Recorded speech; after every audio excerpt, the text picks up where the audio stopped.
السلام علیکم ورحمۃ اللہ وبرکاتہ۔ الحمد للہ رب العالمین والصلاة والسلام علی نبینا محمد وعلى آلہ واصحابہ ومن تبعهم بإحسان إلی یوم الدین، اما بعد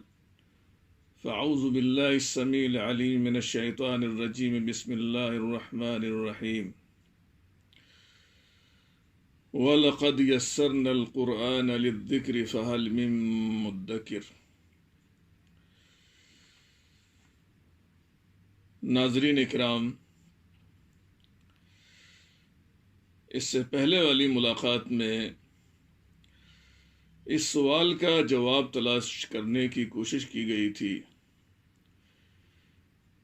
کہ کیا قرآن کریم کا سمجھنا اور اس کی فہم حاصل کرنا انتہائی مشکل اور دشوار کام ہے۔ اس سلسلے میں آپ کے سامنے قرآن کریم کی سورہ قمر کی آیت نمبر 17 پیش کی گئی تھی، جس میں اللہ رب العزت نے اسی سوال کا جواب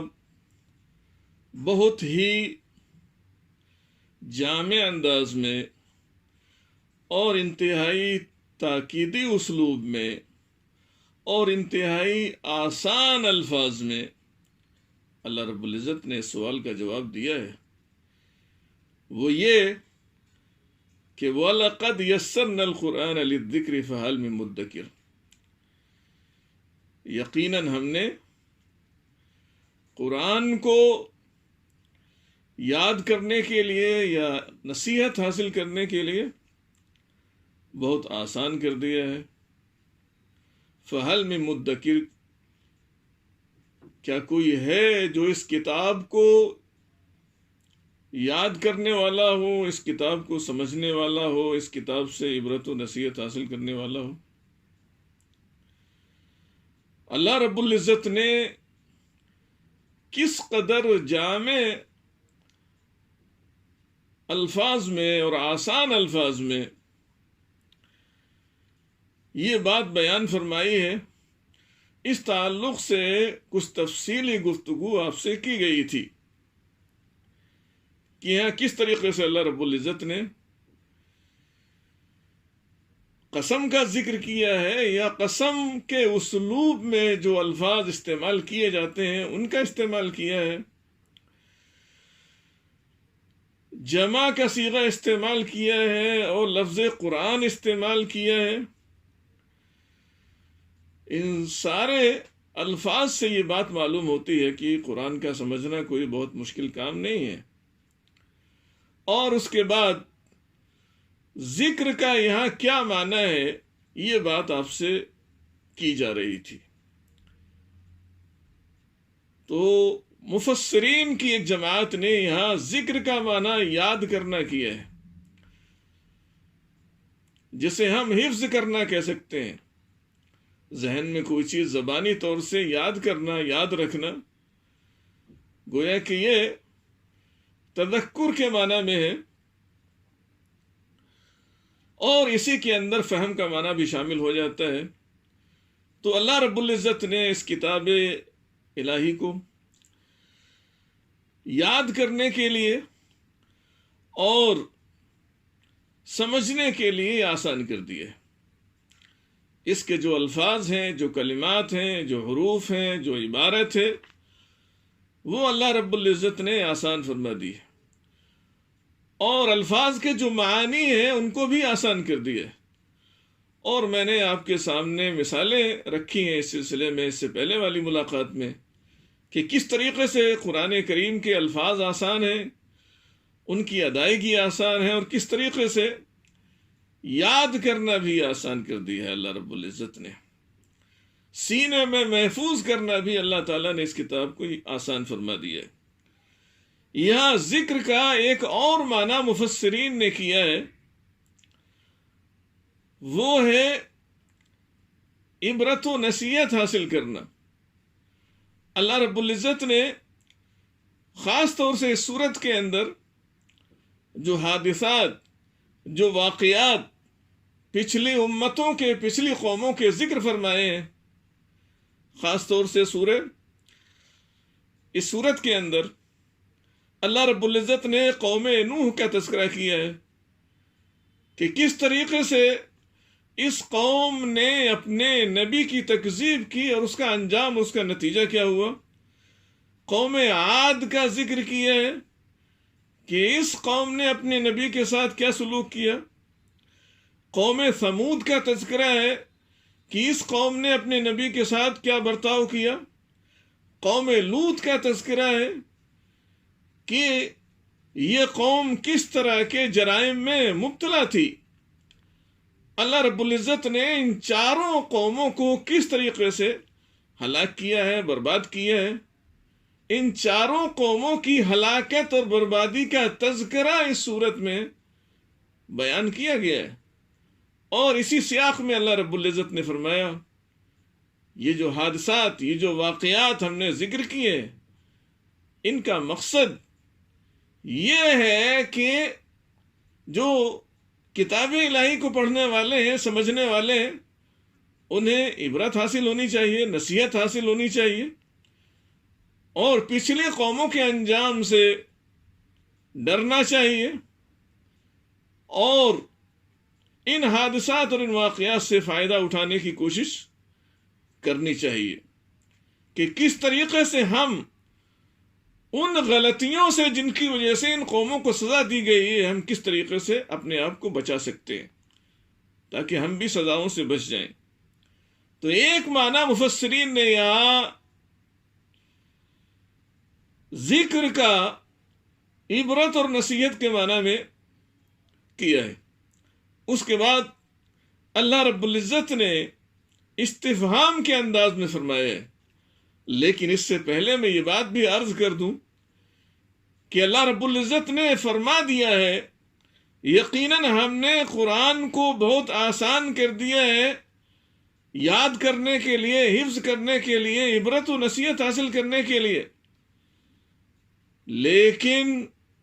وہ کون لوگ ہوں گے جو اس سے عبرت اور نصیحت حاصل کریں گے؟ وہ جملہ یہاں مذکور نہیں ہے جو سمجھ میں آ رہا ہے، اس لیے مفسرین کہتے ہیں لمن یتذکر، ان لوگوں کے لیے جو اس کتاب کو سیکھنے کی کوشش کریں گے،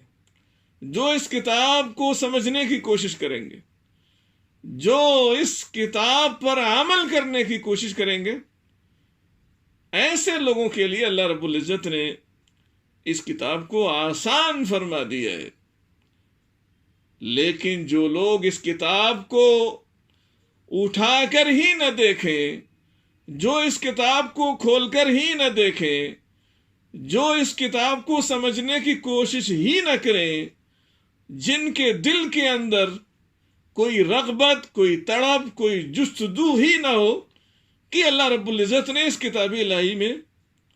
کیا فرمایا ہے، کیا ایسے لوگوں کے لیے بھی یہ قرآن کا سمجھنا آسان ہو سکتا ہے؟ سوال ہی پیدا نہیں ہوتا۔ ایسا کوئی نسخہ نہیں ہے جو مسلمانوں کو موجودہ زمانے میں پلا دیا جائے پانی میں گھول کر، اور ان کو قرآن کھولنے کی ضرورت محسوس نہ ہو، اس کو پڑھنے کی زحمت ان کو نہ اٹھانی پڑے، اور اس کو سمجھنے کے لیے کوشش نہ کرنی پڑے، بس وہ نسخہ پینے کے بعد پورا قرآن سمجھ میں آ جائے۔ یہ اگر کہیں ہو سکتا ہے تو احمقوں کی دنیا میں ہو سکتا ہے، عقل مندوں کی دنیا میں تو ایسا ممکن نہیں ہے۔ پھر آخر کیا وجہ ہے کہ ہم اس کتاب الہی کو سمجھنے کی کوشش نہیں کرتے ہیں،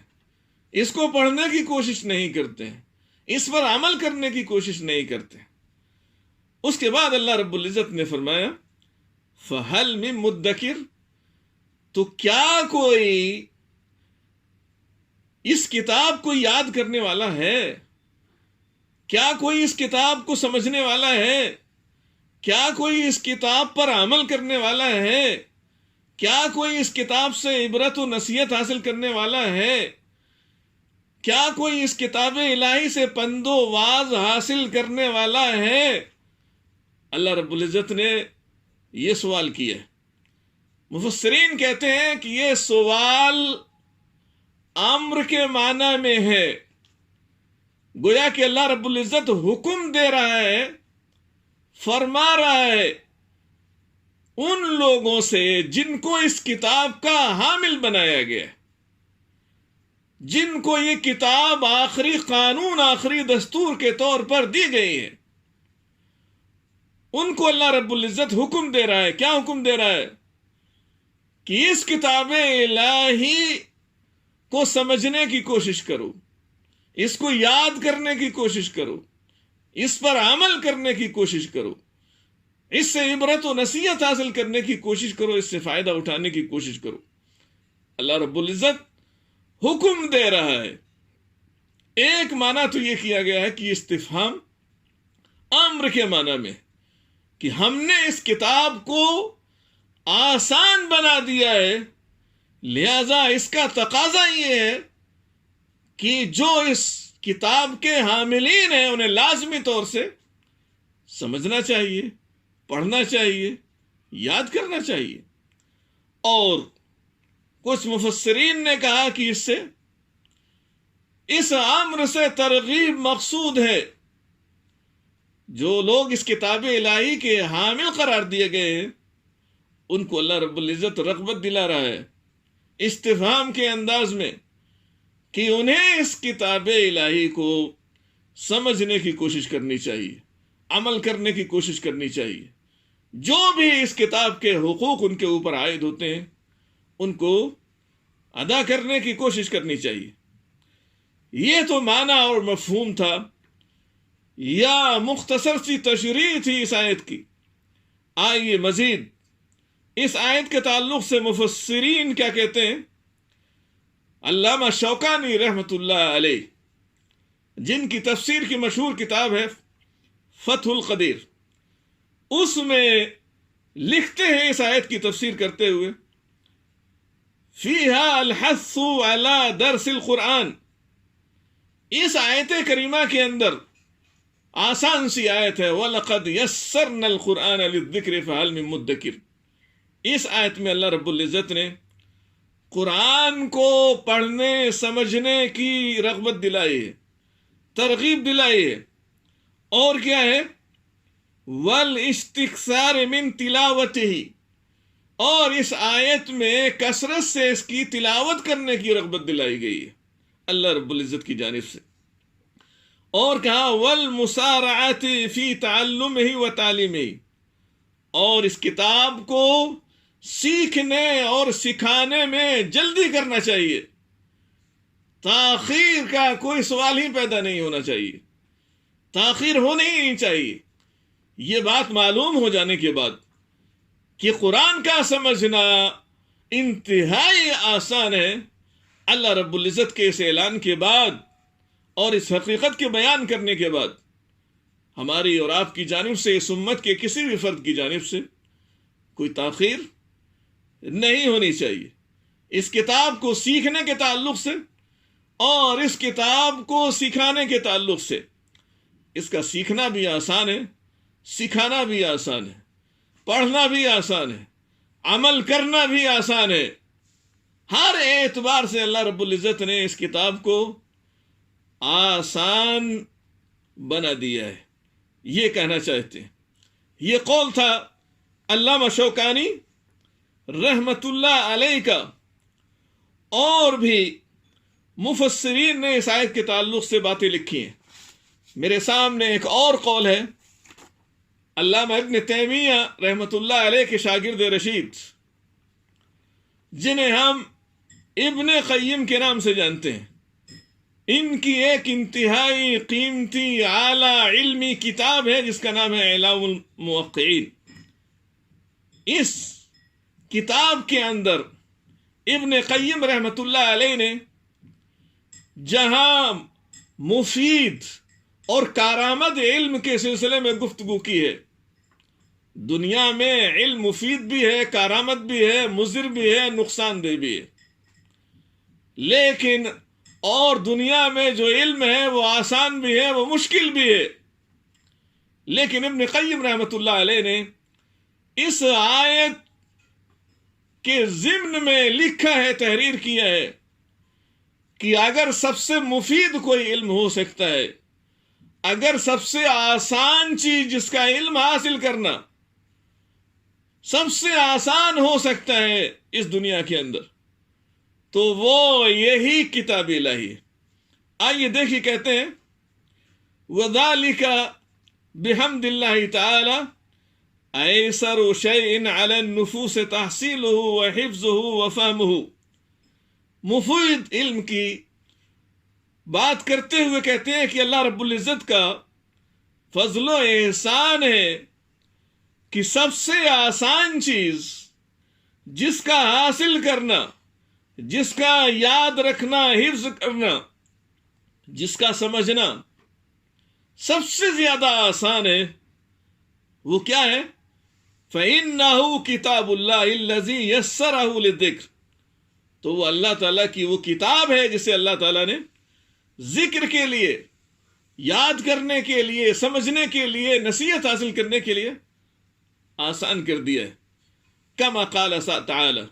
جیسا کہ اللہ تعالیٰ کے ارشاد ہے وَلَقَدْ يَسَّرْنَا الْقُرْآنَ لِلذِّكْرِ فَهَلْ مِن مُدَّكِرٍ۔ اور اس کے بعد کہتے ہیں قال البخاری فی صحیح، امام بخاری رحمۃ اللہ علیہ نے اپنی صحیح میں فَهَلْ مِن مُدَّكِرٍ کا معنی بیان کرتے ہوئے ذکر کیا ہے قول قال مطر الوراق، مطر الوراق نے کہا ہے۔ یہ مطر الوراق کون ہے؟ یہ امام ہے، حدیث کے محدث ہیں، عبادت گزار انسان ہے، اور علماء نے لکھا ہے من العلماء العاملین، با عمل با کردار علماء میں ان کا شمار ہوتا ہے۔ کیا کہا ہے انہوں نے؟ حل من طالب علم فیعان علیہ، اللہ رب العزت نے آیت کے اخیر میں یہ جو فرمایا فَحَلْ مِن مُدَّكِرٍ، اس کا معنی کیا بیان کیا ہے کہ کیا کوئی علم حاصل کرنے والا ہے، یعنی قرآن کا کوئی علم حاصل کرنے والا ہے، اس کا کوئی طالب ہے؟ اللہ تعالیٰ یہ سوال کر رہا ہے بندوں سے، فَيُعَانُ عَلَيْهِ، تو اس کی مدد کی جائے اس سلسلے میں۔ قرآن کا علم حاصل کرنے والا اگر کوئی ہے تو اللہ تعالیٰ اس کی مدد فرمائے گا۔ تو آپ تصور کیجئے کہ جو قرآن کا علم حاصل کرنا چاہتا ہے، اللہ رب العزت اس کی مدد کرنے کے لیے تیار ہے، اسے یہ توفیق بخشنے کے لیے تیار ہے، لیکن شرط یہ ہے کہ اس کے اندر طلب تو ہو، جستجو تو ہو، خواہش تو ہو، رغبت تو ہو قرآن کا علم حاصل کرنے کی، تبھی تو اللہ تعالیٰ مدد فرمائے گا۔ اور اس کے بعد کہتے ہیں وَلَمْ يَقُلْ فَتَزِيعُ عَلَيْهِ مَصَالِحُهُ وَتَتَعَطَّلُ مَعَائِشُهُ عَلَيْهِ، یہاں اللہ تعالیٰ نے کسی خاص شخص کو خطاب نہیں کیا ہے، بلکہ انسانوں کے ہر طبقے کو خطاب کیا ہے۔ ہر انسان مطلوب ہے یہاں پر کہ کوئی اس کتاب کا علم حاصل کرنے والا ہے۔ یہ نہیں کہا اللہ تعالیٰ نے کہ سارا کام چھوڑ کر، کچھ لوگ فرصت میں ہوں جن کے پاس وقت موجود ہو یا وقت نہ بھی ہو، سارا اپنا کام کاج چھوڑ کے اس کتاب کو سمجھنے میں لگ جائیں۔ کیا اللہ تعالیٰ نے یہ فرمایا ہے؟ اللہ رب العزت نے یہ نہیں فرمایا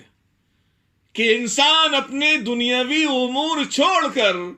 سارا وقت اسی کتاب کو سمجھنے میں لگا دے، یہ تو نہیں فرمایا اللہ رب العزت نے۔ مقصد یہ ہے کہ دیگر جو ہمارے کام چل رہے ہیں وہ بھی چلتے رہے، دنیا کا کاروبار بھی چلتا رہے، اور معاشی زندگی بھی چلتی رہے، وہ معطل نہ ہو، روزی روٹی کا ذریعہ بھی قائم رہے، لیکن ان سارے امور کے ہوتے ہوئے ہمیں کوئی وقت نکالنا ہے اس کتاب کو سمجھنے کے لیے۔ یہ جستجو، یہ طلب ہر مسلمان کے اندر ہونی چاہیے۔ یا صرف علماء کے لیے یہ کتاب نازل نہیں کی گئی ہے، یا علماء کے لیے یہ آیت نازل نہیں کی ہے اللہ رب العزت نے، فَهَلْ مِن مُدَّكِرٍ، یہ نکرہ لفظ ہے، ہر شخص اس امت کا اس میں داخل ہے، اس لیے تقاضا ہے کہ ہم اس کتاب کو سمجھنے کی کوشش کریں۔ آئیے آگے کیا کہتے ہیں،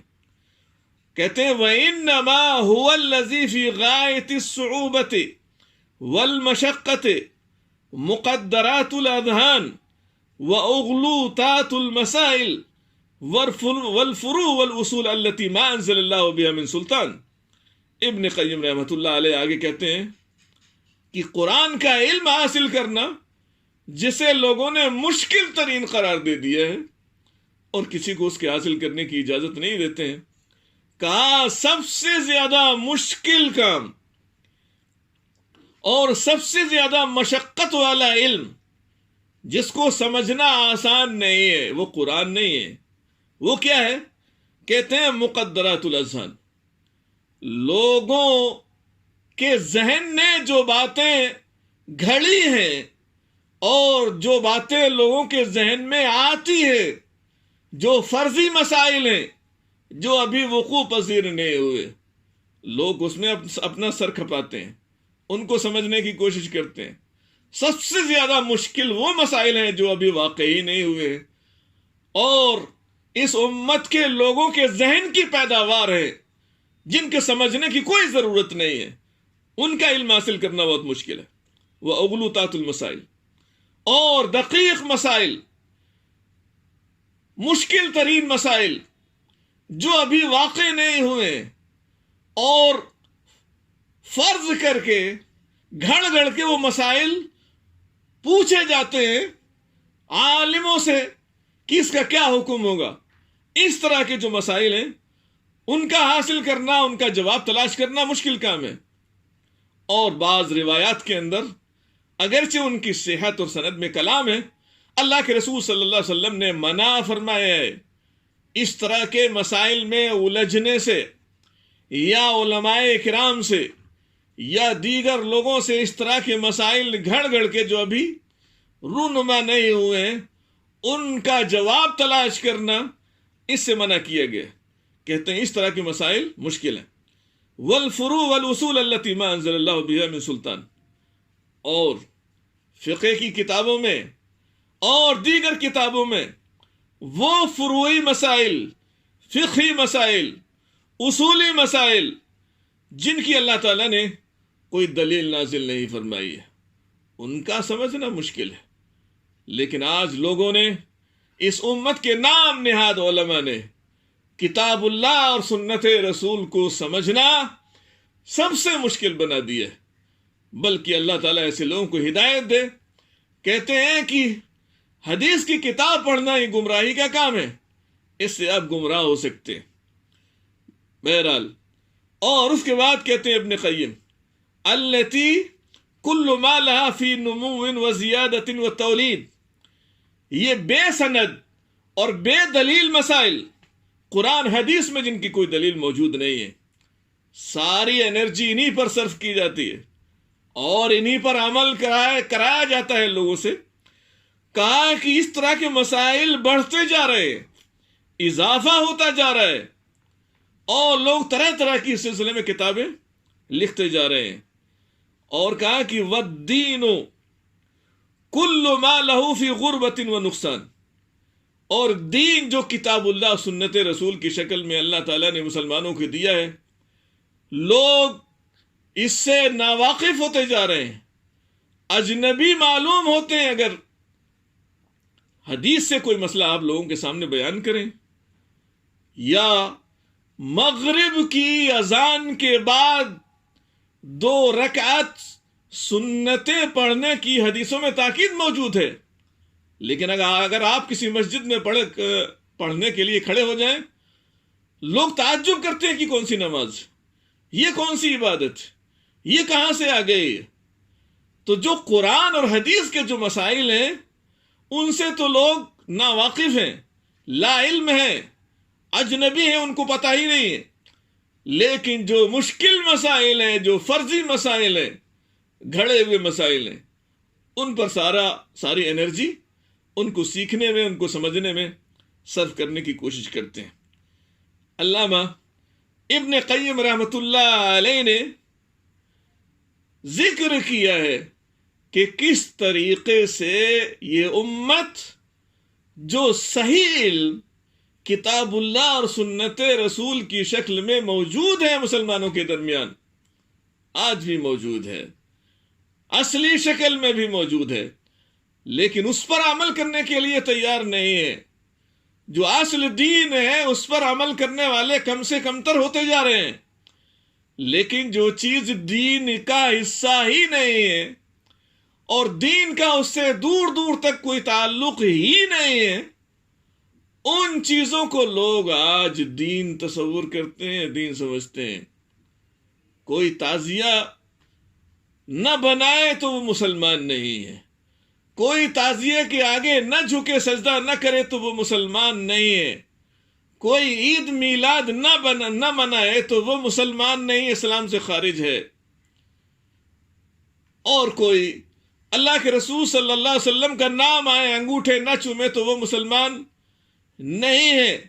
کوئی شب برات کا حلوہ نہ بنائے تو وہ مسلمان نہیں ہے، اور نہ جانے کتنی ایسی چیزیں ہم نے دین کے نام پر گھڑ لی ہیں جن کا دین سے کوئی تعلق نہیں ہے، اور انہی کی نشر و اشاعت بھی کرتے ہیں، انہی کی چیزوں کی تبلیغ بھی کرتے ہیں، انہی چیزوں کو دوسرے لوگوں تک پہنچانے کی کوشش بھی کرتے ہیں، لیکن جو اصل دین ہے اور جو دین کا مفید علم ہے کتاب اللہ و سنت رسول کا علم، وہ علم ہم حاصل کرنے کے لیے تیار نہیں ہے۔ عام طور سے کہا جاتا ہے کہ قرآن یہ بہت مشکل کتاب ہے، علماء کے سمجھنے کی کتاب ہے، یہ ہمارے سمجھنے کی کتاب نہیں ہے، یا جو سمجھنے والے تھے وہ سمجھ کر چلے گئے، یہ ہمارے بس کی بات نہیں ہے۔ تو اگر میں یہ سوال کروں آپ سے، اس آیت کی تفسیر کے بعد اور ابن قیم کی اس عبارت کے ذکر کرنے کے بعد کہ علم حاصل کرنے کا سب سے آسان ذریعہ کیا ہو سکتا ہے، سب سے آسان ماخذ، مصدر، ریفرنس کیا ہو سکتا ہے علم حاصل کرنے کا، تو آپ کیا جواب دیں گے؟ اگر انصاف کے تقاضوں کو پورا کرتے ہوئے آپ جواب دیں گے تو وہ جواب یہی ہوگا کہ سب سے آسان ذریعہ علم حاصل کرنے کا اول درجے میں یہ کتاب الہی ہے، ہمارا قرآن ہے، اور میں یہ بات اپنی طرف سے نہیں کہہ رہا ہوں، یہ بات اللہ رب العزت نے ایک سورت میں 4 دفعہ ارشاد فرمائی، اور میں ذکر کروں گا آئندہ کہ اس کے علاوہ بھی اور صورتیں ہیں جن میں اللہ رب العزت نے اس بات کا اظہار کیا ہے اور اس امت پر جو احسان کیا ہے کہ یہ اتنی موجز کتاب فصاحت اور بلاغت کے اعلیٰ ترین اسلوب میں نازل کرنے کے باوجود اللہ رب العزت نے اس امت کو سمجھنے کے لیے آسان کر دیا ہے اس کتاب الہی کو۔ پھر کیا وجہ ہے کہ ہم اس کتاب کی طرف لوٹ کر نہیں آ رہے ہیں، اس کتاب کو کھول کر نہیں دیکھتے ہیں، اس کتاب کو سمجھنے کی کوشش نہیں کرتے ہیں؟ اللہ رب العزت سے دعا ہے کہ اللہ تعالی ہمیں صحیح سمجھ عطا فرمائے۔ انشاءاللہ زندگی رہی تو پھر اسی سلسلے میں آپ سے گفتگو ہوگی۔ وآخر دعوانا الحمدللہ رب العالمین۔